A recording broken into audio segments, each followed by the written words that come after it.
Hey everyone! We've been doing a really great job of using Zoll pads during some of our most recent codes.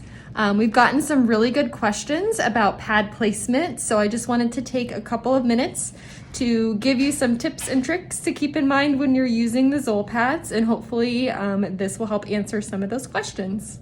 So as you are probably aware, the pediatric pads are by default plugged into the Zoll on all of our crash carts. If we need to use the pads, you will open up the package and you will see the front pad and the back pad here plugged into the Zoll. It's very nice in that they provide some pictures as to how to place these and where to place these. So let's take a peek on our mannequin. All right, so here's how that front Zoll pad would look placed on a NICU-sized patient.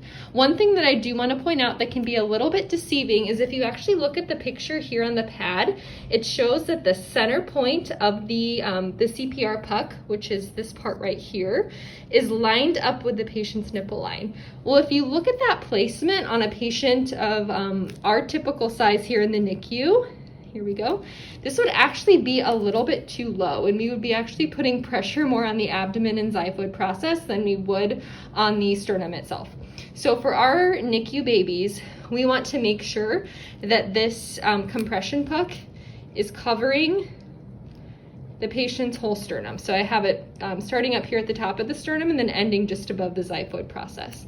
You will then use your appropriate hand placement and be able to provide effective CPR and also get CPR feedback on the Zoll. A key tip to keep in mind is that if you look at the size of this, what we've seen house-wide is that this typically fits on babies as small as 3.5 kilos. And that makes sense. A baby smaller than that, their sternum would not be this big and would not be able to accommodate the puck. If you are caring for a patient who is of a smaller size and say you try to place this on them and you feel like it's covering up not only their sternum but also part of their abdomen, the puck is probably too big for them. Not to worry, there is an easy way to separate these. So if you get this placed and realize, hey, it's too big, it just comes off like this. Now this is my training set, so it's attached by Velcro, but in real life it would be attached by like a foam piece and a little sticky pad. You should not have to disconnect these two pieces for the majority of our patients.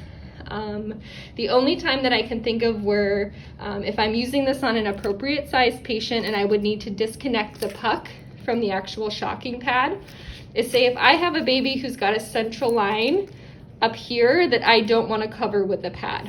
So if that was the case, what I would do is I would disconnect the puck from the pad.